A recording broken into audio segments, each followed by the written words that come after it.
नाज़रीन आदाब, न्यूज़ 18 उर्दू में आपका इस्तकबाल है। मैं हूं विसाल आजम और अब खबर खास में आज का खास मौजू।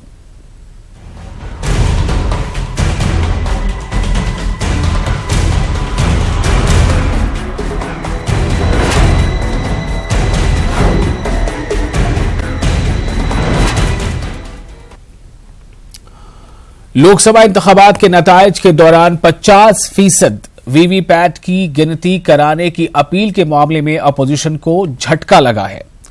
अदालत ने 21 अपोजिशन जमातों की नजरसानी की अर्जी को खारिज कर दिया है। सुप्रीम कोर्ट ने साबिका अहकाम में बदलाव करने से भी इनकार कर दिया। कोर्ट का कहना है कि वो एक ही मामले को बार बार सुनना नहीं चाहता। अपोजिशन जमातों ने ईवीएम से जुड़े वीवीपैट यानी voter verification paper audit trail VVPAT के कम से कम 50% पर्चियों के मिलान की दरख्वास्त की थी, जिस पर अदालत ने समाअत करते हुए कहा कि वो मिलान की तादाद बढ़ाने की जरूरत नहीं। अपोजिशन के वकील अभिषेक मनु सिंघवी ने सुप्रीम कोर्ट के फैसले के बाद कहा कि अगर सुप्रीम कोर्ट 50 की जगह 25% वीवीपैट के मिलान का भी हुक्म दे देता तो वो इसे कबूल करने के लिए तैयार थे। अपोजिशन जमातों का कहना है कि वो सुप्रीम कोर्ट के फैसले का एहतराम करते हैं। आंध्र प्रदेश के वजीर आला चंद्रबाबू नायडू ने कहा है कि वो इस मामले को लेकर एक बार फिर इलेक्शन कमीशन के पास जाएंगे। वाज़ेह रहे कि 8 अप्रैल को सुप्रीम कोर्ट ने इलेक्शन कमीशन को फी असेंबली सेगमेंट के 5 वीवीपैट के मिलान का हुक्म दिया था। दरअसल जिस तरह से लगातार ईवीएम में गड़बड़ी की बात सामने आती रही है और इसको लेकर लगभग तमाम पार्टियों के नेताओं ने अपनी अपनी बातें रखी हैं। कई बार इन लोगों ने ईवीएम की शिकायत को इलेक्शन कमीशन में भी जाकर दर्ज कराया और इसी बीच इंतखाबात की तारीख का ऐलान भी हो गया। कई बार तो ये भी मांग उठी कि ईवीएम को अब बंद कर देना चाहिए, क्योंकि जितने भी तरक्की याफ्ता ममालिक हैं, जो डेवलप्ड कंट्रीज हैं, वहां पर भी ईवीएम आज की तारीख में इस्तेमाल में नहीं है, वहां पर बैलेट पेपर का इस्तेमाल होता है। लेकिन इन्हीं इल्जामात के बीच जब सुप्रीम कोर्ट में 8 अप्रैल को ये एक अहकाम दिया था, सुप्रीम कोर्ट ने कहा था इलेक्शन कमीशन से कि हर असेंबली सेगमेंट में, चूंकि अभी जो इलेक्शन हो रहा है वो पार्लिमान का इलेक्शन हो रहा है, तो पार्लिमानी हल्के में एक पार्लिमानी हल्के में 3, 4, कहीं कहीं 5, कहीं कहीं 6, कहीं कहीं 7 असेंबली सेगमेंट होते हैं।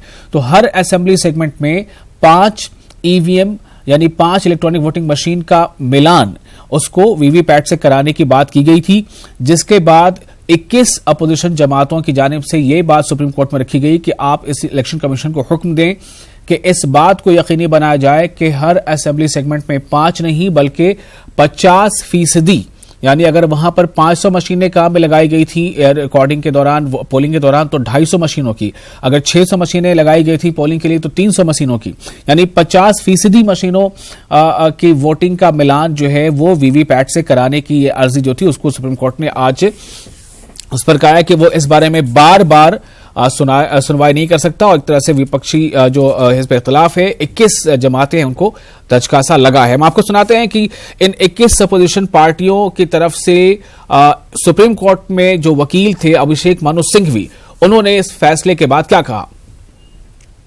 21 पार्टियां पहली वाली याचिका में और आज के पुनर्विचार वाली याचिका में उच्चतम न्यायालय के समक्ष थे। 21 पार्टियों में पूर्व मुख्यमंत्री, आज के मुख्यमंत्री, पार्टी प्रेसिडेंट और सभी मेजर पार्टीज के नुमाइंदे थे। हमने तो ये कहा कि इसमें बीजेपी को जुड़ना चाहिए। बीजेपी क्यों विरोध कर रही है ऑटो चेक का, वीवीपीएटी का? बीजेपी ही सिर्फ एक ऐसी फॉर्मेशन है जो नहीं जुड़ी है इसके साथ। ये सब डिपोनेंट्स हैं, इन्होंने एफिडेविट भी फाइल किया है। पहले हमको एक असेंबली सेगमेंट से 5 की वृद्धि माननीय उच्चतम न्यायालय ने दी है, यानी 5 गुना बढ़ाया है। लेकिन हमारी याचिका आज पुनर्विचार की ये थी कि यद्यपि आपने सैद्धांतिक रूप से हमारे सिद्धांत को मान लिया है, यानी हौसला बढ़ाने के लिए, विश्वसनीयता बढ़ाने के लिए ये आवश्यक है कि ये नंबर बढ़े।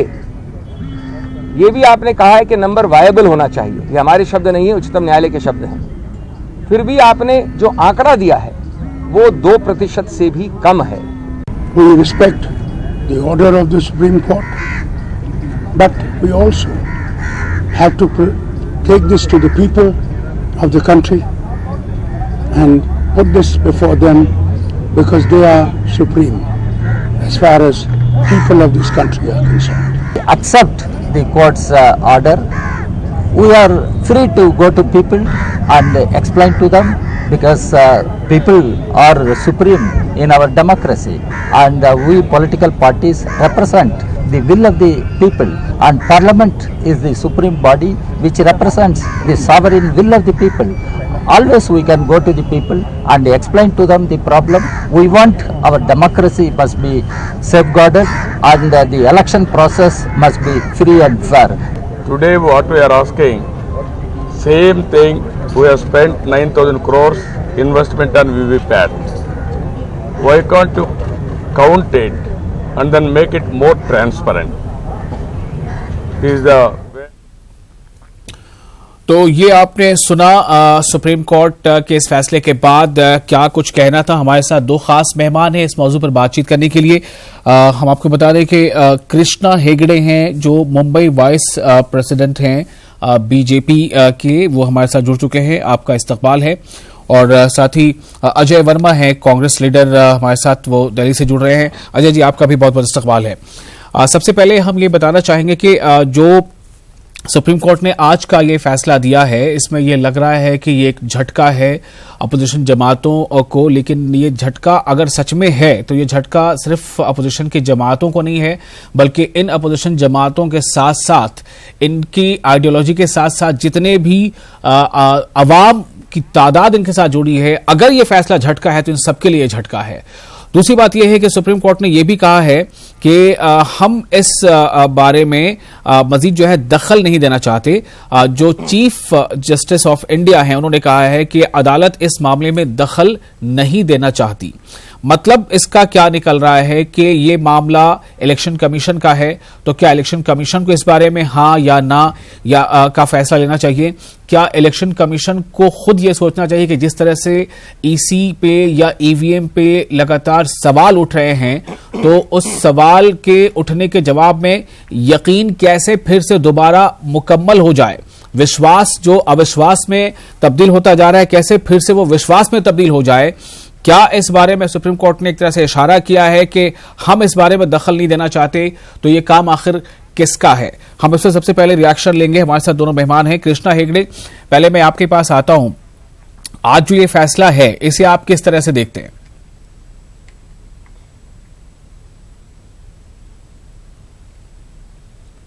देखिए, 1-2 साल पहले जब इलेक्शन कमीशन ने कहा है कि अगर आपको लगता है ईवीएम पे टैंपरिंग हो रहा है तो इसके बारे में आप प्रूफ दीजिए, तो कोई भी पार्टी प्रूफ दे नहीं सकी। तभी सुप्रीम कोर्ट का भी जजमेंट आया था कि जो ईवीएम है वो ठीक चल रहा है। इलेक्शन कमीशन का भी जजमेंट आया था, उन्होंने भी बताया कि ये ईवीएम ठीक चल रहा है। उसके बाद 3 स्टेट में इलेक्शन हुई जहां कांग्रेस 3 स्टेट जीती। तब कांग्रेस के लोगों ने कभी ईवीएम के बारे में शिकायत नहीं की। अब सुप्रीम कोर्ट के पास वो जाके कह रहे हैं कि 50% जो वीवीपैट स्लिप्स है वो काउंट करना चाहिए। 50% वीवीपैट का स्लिप्स मशीन के साथ ज्वाइन करके उसका टेस्टिफाई करना चाहिए। जो काउंटिंग सेंटर्स में जैमर लगाने चाहिए। उसके अलावा जो ईवीएम पे जो नाम है कैंडिडेट्स के, उसकी उल्टी गिनती वोट की होनी चाहिए। देखिए, ये सब हमारे जैसे देश में मुमकिन नहीं है, क्योंकि एक कॉन्स्टिट्यूंसी में जब 17-17, 18-18, 20-20 लाख वोटर पार्लियामेंट्री इलेक्शन में वोट देने जा रहे हैं, तो और 23 मई को जब हमारा रिजल्ट आने वाला है, तो ये जब जो पार्टी से 21 पार्टी और खासकर कांग्रेस पार्टी, इन सबको पता है कि इलेक्शन हम बुरी तरह से हारने वाले हैं, और जो लोगों का माइंड डाइवर्ट करने के लिए ये सब एक बहाना है और दूसरा कुछ नहीं है। जब वो इलेक्शन जीतते हैं तो उनको वीवीपैट के बारे में कुछ जिक्र करना नहीं है, ईवीएम के बारे में जिक्र करना नहीं है, और जब इलेक्शन बुरी तरह से हारते हैं तब उनको ईवीएम भी याद आता है और वीवीपैट भी याद आता है। ठीक है, मैं एक बात आपकी इस बात पे थोड़ा शामिल कर लूं। आपने एग्जाम्पल ये दिया कि बीच में जब मध्य प्रदेश है कि जो कहते हैं कि आपने अभी कहा कि मध्य प्रदेश में, राजस्थान में, छत्तीसगढ़ में जब कांग्रेस की जीत हुई तब उन्होंने उस वक्त ईवीएम की शिकायत नहीं की। अभी फिर से वो पहुंच गया सुप्रीम कोर्ट। लेकिन सुप्रीम कोर्ट सिर्फ कांग्रेस अकेले नहीं पहुंची है। आप शायद ठीक से सुन नहीं पाए, मैंने बताया था कि 21 सियासी पार्टियां हैं। 21 सियासी पार्टियां हैं या पॉलिटिकल पार्टीज हैं, एक साथ ये सुप्रीम कोर्ट में इन्होंने अर्जी दी थी, इसमें सिर्फ कांग्रेस अकेले नहीं थी। तो अगर ये डाउट सिर्फ कांग्रेस पे आप कर रहे हैं तो ये सिर्फ कांग्रेस का नहीं बल्कि तमाम 21 पार्टियों के ऊपर ये सवाल है। बहरहाल आपके पास आ रहा हूं अजय वर्मा जी, सबसे पहले आपका इस पर रिएक्शन क्या है ओवरऑल जो कुछ हुआ? देखिए, आपको मैं बता दूं, सबसे पहले तो अवाम 70% अवाम और लोकतंत्र की सही मायनों में अवहेलना की गई है, चाहे वो किसी ने भी की गई हो। जब देश की सरकार को विश्वास जमाना चाहने के लिए कसम लेते हैं, जब प्रधानमंत्री बनते हैं कि मैं हिंदुस्तान में सब लोगों का प्रधानमंत्री हूं, हिंदू मुस्लिम सिख ईसाई और सारे दलों का प्रधानमंत्री हूं, मैं अपने दल बीजेपी का प्रधानमंत्री नहीं हूं, तो जो अविश्वास की भावना पूरे हिंदुस्तान के नागरिक, पूरे हिंदुस्तान के लोग, पूरे हिंदुस्तान का वो 70% विपक्ष और वो पार्टी कांग्रेस पार्टी जो पिछले 60-70 साल से हिंदुस्तान की सियासत पर काबिज है और कई वजीर आजम हिंदुस्तान को उस पार्टी से जो जिसका संसार में नाम दिया है, आखिर भारतीय जनता पार्टी ही इससे अलग क्यों है? मेरी ये समझ में नहीं आता है कि जब वो ईमानदार हैं, इन्हें ये है कि इसकी तरफ कोई नहीं है, तो इसमें सम्मिलित होकर अच्छा तो जब लगता है हिंदुस्तान के लोगों को, वो कहते हैं कि हाँ ठीक है, हम 50% वीवीपैट का मिलान करते हैं। पहले भी हमारी मांग हुई थी, जब 5 कही गई थी तो उन्होंने कहा था कि कुछ दिन डिले हो जाएगा। अरे डिले साहब, देश के प्रधानमंत्री साहब जैसे एक मोहल्ले गली के चुनाव होते हैं, 200-200 जनसभाएं कर रहे हैं, प्रधानमंत्री की पद की गरिमा अगर गिरा रहे हैं, तो वीवीपैट के इसको मानने में उन्हें कोई हर्ज नहीं था। लेकिन चूंकि इस वक्त देश में 2014 से अघोषित कर्फ्यू सा लागू है और पूरी हिंदुस्तान की, मैं उंगली नहीं उठा रहा हूं लेकिन बता रहा हूं परिस्थिति, संवैधानिक संस्थाएं जैसे आरबीआई, जैसे सीबीआई, जैसे चुनाव आयोग, जैसे आपने देखा होगा कि ईडी इनकम टैक्स, मतलब इनको हो सकता है ये कंडीशंस परिस्थिति ऐसी हो कि केवल उन्हीं लोगों का कोई लॉटरी सिस्टम हो और लॉटरी में उन्हीं लोगों के नाम निकलते हो जो ऑपोजिशन के बड़े नेता हैं, कि इस टाइम में केवल उन्हीं लोगों के नाम उस लॉटरी में निकलता है। और वो लॉटरी जो है, जैसे हमने पिछली बार कहा था कि साहब वो ये जो ईवीएम मशीन है, ये जादुई ताकत है इनके पास, और ये जादुई ताकतों पे प्रॉब्लम उसी लोग को होती है उसकी उस पर जिसको इससे कुछ मैनेज करने की चीजें होती हैं। तो हम बिल्कुल देखते हैं कि कितने उन्हीं स्थानों पे आजकल ईवीएम उन्हीं स्थानों में खराब होती है। मोदी साहब के और अमित शाह के विधानसभा लोकसभा क्षेत्र में कभी ईवीएम खराब नहीं हुई, या इनके जितने बड़े वजीर आजम हैं उनके विधानसभा क्षेत्र में कभी खराब नहीं हुई। सोचने का विषय ये है कि जहां अपोजिशन के बड़े नेता या उनकी वोटों की भरमार है, वहां हो सकता है ये भी कोई एक सहयोगी हो कि वहां की मशीनें खराब हो जाती हैं और जगह की सही हो जाती हैं। लेकिन ये मांग सुप्रीम कोर्ट को माननी चाहिए थी, हिंदुस्तान के आवाम और 70% की चीजें थी। अब बाकी तो इच्छा है उसके ऊपर है। हम मांग करेंगे, अनुरोध किया है कि चुनाव आयोग को जाके फिर अनुरोध करेंगे कि 50% वीवीपैट का मिलान अगर कर लिया जाए तो क्यों नहीं इसमें सरकार की साख और विश्वसनीयता पर जो बट्टा लग रहा है उसको सुधारने का। अरे भाई आप अभी मेरे साथ अभी जैसे कृष्णा हेगड़े जी ने बहुत अच्छी बात कही है कि कांग्रेस को भी खास तौर से तब ईवीएम में खराबी की याद ज्यादा आती है जब उसे ऐसा लगता है कि उसे इंतखाबात में शिकस्त का सामना करना पड़ेगा। जब आप जीतते हैं, मध्य प्रदेश में आपने जीता, राजस्थान में आप जीते, छत्तीसगढ़ में आप जीते, तो उस वक्त आपने कभी ये आवाज नहीं उठाई कि हाँ ईवीएम में कुछ गड़बड़ी है। और जब आपको लगता है कि हारने वाले हैं तो आप आवाज उठाते हैं ईवीएम में गड़बड़ी है। क्या इसका जवाब है आपके पास? जी देखिए, मैं आपको बताऊं, अभी मेरे साथी ये भी कह रहे थे कि हम लोग मैं इनके बारे में, इन्होंने जो कहा इनके बारे में मैं जवाब नहीं, मैं ये कह रहे थे कि हम लोग बीजेपी चुनाव जीत रही है और कांग्रेस हताश है, तो ये चीजें तो उन्हीं लोगों को पता हो सकती है जो ईवीएम के जादूगर हो, हमें तो पता नहीं है। अच्छा, हम तो चुनाव में है, जनता के ऊपर है, जनता पे डिपेंड है, जनता चाहेगी हमें जिता के सुरमोर बनाएगी। लेकिन ये वक्त बदलाव का है, बदलाव लाख वोट से हार रहे हैं वो ईवीएम के बारे में। कृष्णा जी देखिए क्या कह रहे हैं आपके बारे में, ये कह रहे हैं कि आपको कैसे पता हो जाता है, मतलब कुछ जवाब दीजिए इनका, कैसे आपको पहले ही पता चल जाता है कौन हार रहा है कौन जीत रहा है? बीजेपी ने हमेशा कहा है कि हिंदुस्तान के सभी धर्मों को साथ में लेके जाना है और इसीलिए हमारा जो घोषणा है वो है सबका साथ सबका विकास। दूसरी बात तो कांग्रेस के प्रतिनिधि को यह भी पता नहीं है, मेरे सम्मानीय प्रतिनिधि को, कि जो बात होती है वो इलेक्शन कमीशन तय करता है और वीवीपैट कोई बीजेपी बैठ के नहीं बनाता, ना ईवीएम बीजेपी बैठ के बनाता है। कि ऐसा काम हो सकता है। लेकिन दूसरी, जब इलेक्शन कमीशन को तो ही कोई तो कहा तय है करना होता है, और इसलिए सवाल बार बार उठ रहा है कि इलेक्शन आपको अगर कमीशन जो लगता है कि ईवीएम में मॉडल कोड ऑफ कंडक्ट के मामले में कहां तेजी से काम कर रहा है और कहां इलेक्शन कमीशन की रफ्तार पे ब्रेक लग जा रहा है, इससे सवाल उठ रहे हैं। प्रधानमंत्री और बीजेपी के राष्ट्रीय अध्यक्ष के खिलाफ जब कह रहे हैं चुनाव आयोग की सुनिए, जब आचार कह रहे संहिता हैं, की अवहेलना जब के आपने 30 बोला मुकदमे मैंने दर्ज है। बीच में नहीं सेना टोका आपको। मोदी की सेना तो बजरंग बली को शेड्यूल कास्ट बना देते हैं। मोदी की सेना स्ट्राइक पे वोट मांगते हैं, पिछड़ी जाति पे वोट मांगते हैं। जब कहा था इलेक्शन कमीशन ने कि अगर आपको लग रहा है कि कुछ ईवीएम में टैंपरिंग है, ये आखिर तो क्या हो आप रहा है दे भाइयों दीजिए बहनों प्रूफ। मित्रों? तो कांग्रेस से ना या 21 पार्टी से कोई आदमी आके साबित कर सका कि ईवीएम जो है वो खराब है। उसके बाद घड़ी घड़ी हाईकोर्ट जा रहे हैं, सुप्रीम कोर्ट जा रहे हैं। अरे आप वो सब छोड़ दीजिए, आप पीड़ित पक्षी तो जाएगा जिसे पीड़ा होगी। आप इतना क्यों घबरा रहे हैं? जो लोग अमन जी क्यों घबरा रहे हैं इतना? झूठ के 23 तारीख को आपको पता चल ही जाएगा बोलते हैं मोदी जी कहाँ है और राहुल जी कहाँ पर है। की बात करते हैं। उत्तर प्रदेश में एक मुसलमान भाई को टिकट नहीं देते हैं, राजस्थान में मुसलमान भाई को टिकट नहीं देते हैं, मदरसों के पैसे का अरे इधर तो आपको पता भी नहीं है कि इलेक्शन कमीशन एक इंडिपेंडेंट एजेंसी है और खुद अपना इलेक्शन चलाती है।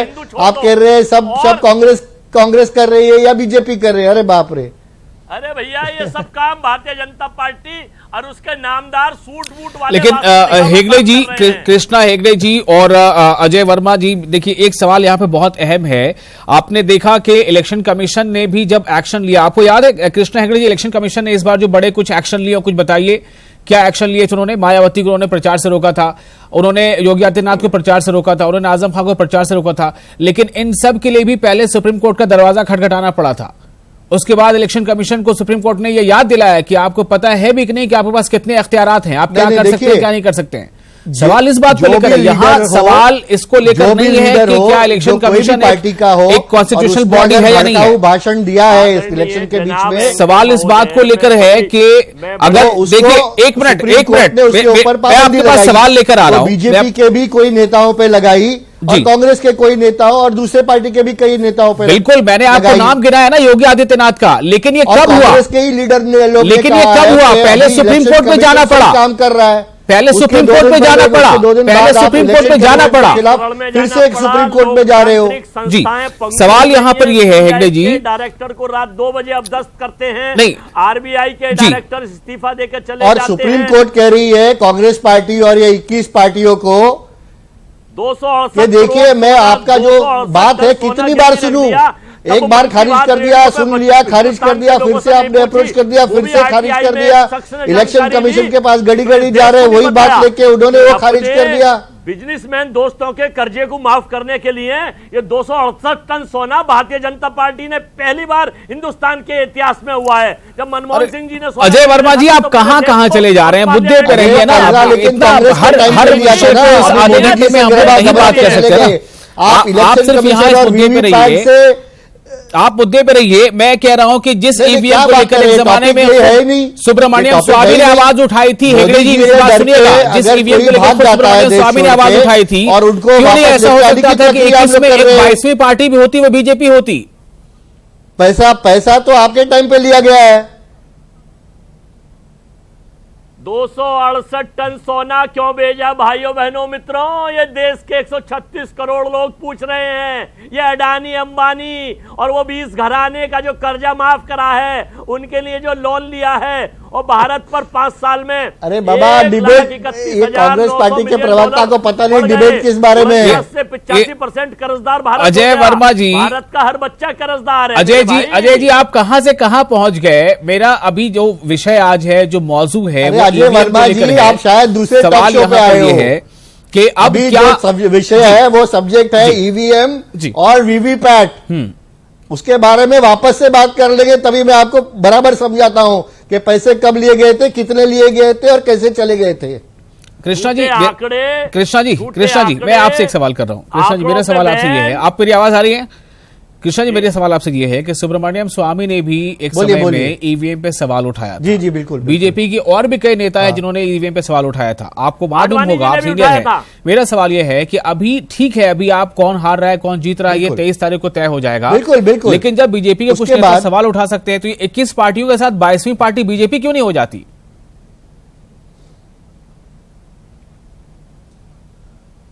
नहीं, इसके लिए इलेक्शन कमीशन ने जब बताया था कि हम आपको टाइम दे रहे हैं, इतना दिन का मोहलत दे रहे हैं, 1 महीना का मोहलत दे रहे हैं, कैसा ईवीएम टैंपर होता है आप हमको आके उसका प्रूफ दे दो, ठीक है, तो कोई पार्टी वहां जाके दिखाई नहीं। चलिए ठीक है, मान लिया। आप पार्टी के जो सौरभ है, जो उनके विधायक है दिल्ली से जी, उन्होंने जो असेंबली है दिल्ली असेंबली, वहां पे कुछ डेमोन्स्ट्रेशन दिया। हाँ। जब उनको भी बोला इलेक्शन कमीशन ने कि आप आके इलेक्शन कमीशन के सामने डेमोन्स्ट्रेशन दे दो, ठीक है, तो वो भी कुछ प्रूव कर नहीं लेकिन पाए। मेरा सवाल ये है कि आखिर वीवीपैट का कुछ मकसद तो होगा, घड़ी घड़ी आरोप, वीवीपैट का कुछ मकसद तो होगा, कोई डेमोक्रेसी के लिए अच्छी बात नहीं, वीवीपैट का कुछ मकसद तो होगा। वीवीपैट पे क्यों लगाया गया आखिर? दिखाने के लिए जनता को वीवीपैट का मकसद है। देखिए, जो ईवीएम है आज बहुत सारे आधुनिक देश में चल रहे हैं, कनाडा में चल रहे हैं, फ्रांस में चल रही है, लेकिन आप अमेरिका और ब्रिटेन का भी नाम ले लीजिए, हॉलैंड में चल रही है, अमेरिका ब्रिटेन में ईवीएम नहीं चल रहा है, हिंदुस्तान में भी चल रही है। नहीं, बिल्कुल नहीं, अमेरिका ब्रिटेन में ईवीएम नहीं चल रहा है, वहां बैलेट पेपर सिलेक्शन होता है। जो देश में चल रहा है, जैसे देश जो देश में चल रहा है, वो देश के बारे में मैं बोल रहा हूँ, जानकारी की हद तक यहाँ ये बात कर रहा हूँ आपसे। जो देश में देखो, कई देश में बैलेट पेपर भी चल रहा है, कई देश में ईवीएम भी चल रहा है, तो बताए कौन से देश में चल रहा है? और आप लेकिन तो कई सारे कंट्रीज में चल भी रहे हैं ना। 22वीं और 23वीं पार्टी आपको कौन सा? कनाडा में चल रहा है, हॉलैंड में चल रहा है, फ्रांस में चल रहा है, जर्मनी में चल रहा है, ये सब क्या दोनों खराब हैं? वीवीपैट पे हमको कोई अपराध नहीं है, लेकिन वो इलेक्शन कमीशन तय करेगा। और वो सुप्रीम कोर्ट के पास आप गए हैं और सुप्रीम कोर्ट ने तय किया है कि हर असेंबली सेगमेंट है, वहां पर 5 ईवीएम जो है वीवीपैट के साथ जांच होंगे। ठीक है, तो अगर 2% इसी 5 को वीवीपैट और ईवीएम मेरे पास अब वक्त कम है, मुझे आपका रिपोर्ट करना है, तो आपको क्या आपत्ति है? इसी 5 को 8 अप्रैल को सुप्रीम कोर्ट ने जो फैसला दिया था, बड़े लॉयर कि हर असेंबली सेगमेंट के 5 ईवीएम को वीवीपैट से उसका मिलान कराया जाएगा, इस पर इलेक्शन कमीशन ने सहमति दे दी थी।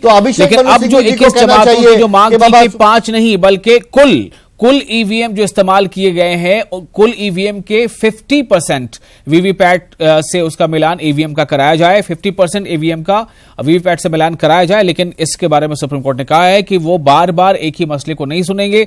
और उनका जो ये एक टिप्पणी है सीजेआई की, जो भारत के चीफ जस्टिस ऑफ इंडिया है, उन्होंने कहा है कि अदालत इस मामले में दखल देना नहीं चाहती। इस लाइन में बहुत कुछ छुपा है, अभी हम इसमें मजीद बात नहीं कर पाए, लेकिन ये बहुत बड़ा एक सवाल है कि जब विश्वास और यकीन और एतमाद को ही झटका लगेगा, अगर 21 जमातें जाती, इसका मतलब मैंने पहले ही कहा कि 21 जमातों का मतलब है कि 21 जमातों पर यकीन रखने वाले वो अवाम, वो वोटर भी, तो इस एतमाद पर एक सवाल खड़ा हो गया है। उम्मीद की जानी चाहिए कि इस एतमाद बहाली के लिए भी कोशिश की जाएगी। बहुत बहुत शुक्रिया, आप बने रहें न्यूज़ 18 उर्दू के साथ। आदाब।